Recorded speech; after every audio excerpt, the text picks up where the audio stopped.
Hi, this is Happy Glam Fab. Thank you so much for visiting my channel. Today, I really just wanted to talk more about being positive and creating more of a positive life despite the world around us. A lot of factors play into that. Myself, I'm a Black woman. There are many things that come into play in my day to day, but that's effective for everyone. Everyone has something that affects their day. So let's get into it. One of the major things is being a professional woman, trying to control my spirit and the energy within myself and the energy that I'm putting out. But in an office, it is difficult. It's so hard sometimes to be mindful of that, all the things that we're taking in. And accomplishing goals is important, but also protecting ourselves in the process is even more important than that. I really enjoy being the woman that I am now, but I didn't always get to this. I wasn't always at this place. I grew up in a very verbally abusive home. My parents were very verbally and physically abusive to one another. Thank God they divorced. But also, a lot of that transpired in front of us, but also towards us. Growing up with a parent who's bipolar. Mentally ill people really do need to seek help, and those around them are just as responsible, in my opinion, for helping them to seek help or encouraging it. Don't be dismissive of the behavior and just say, well, they're sick. But that also created habits in myself where I became my biggest bully. A lot of people say the voice inside your head is the words of your parents or something like that. The words that you say to your children becomes the voice inside their head.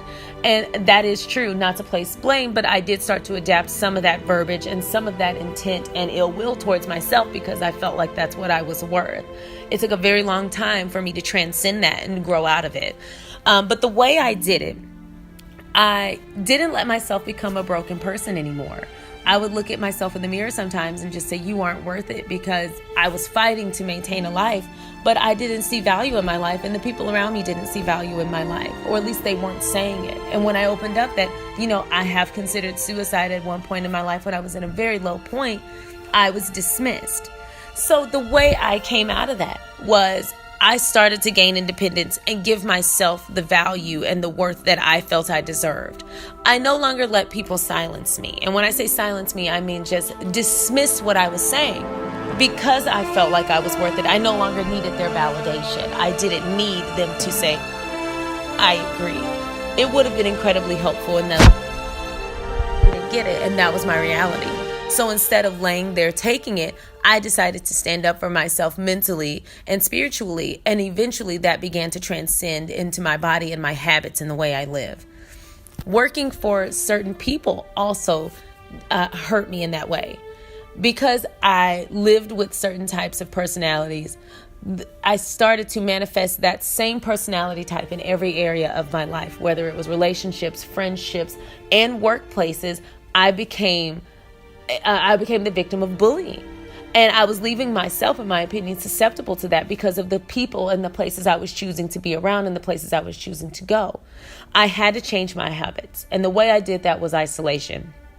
I isolated myself. I worked very hard and this is sometimes not what works for others, but it worked for me. I began to work really hard to gain my independence and then to seek inside for the answers that I was looking for. I began to look at myself and spend time in prayer, spend time in meditation, and spend time thinking of myself and how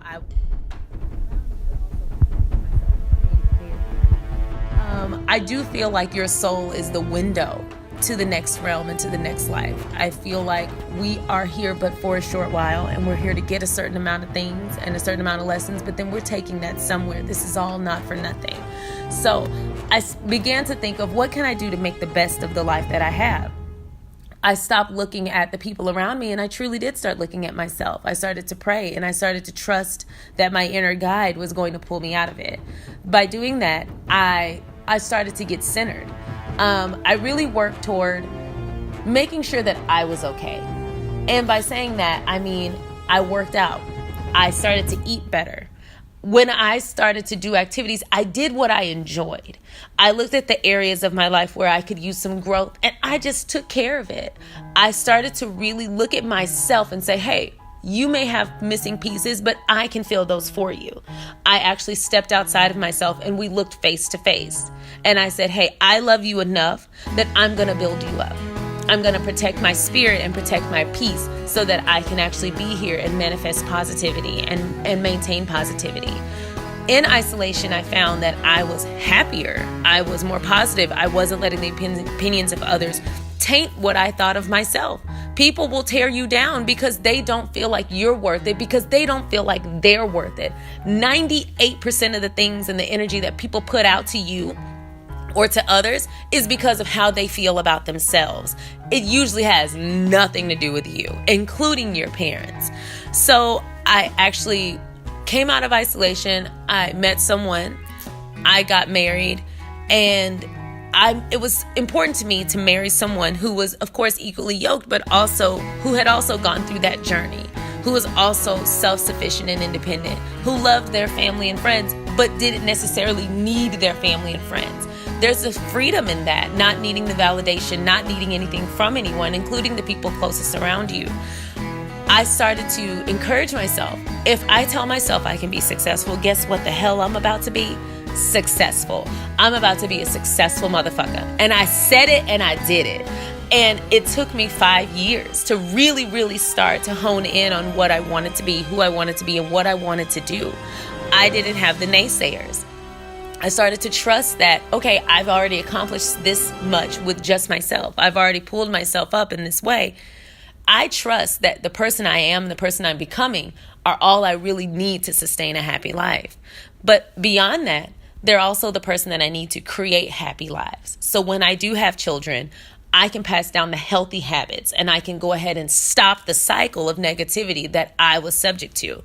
I don't feel like it was all for nothing. I feel like I was important enough and I was strong enough to break the cycle, which is why this is my place in my lifetime and in my ancestry and in my family tree.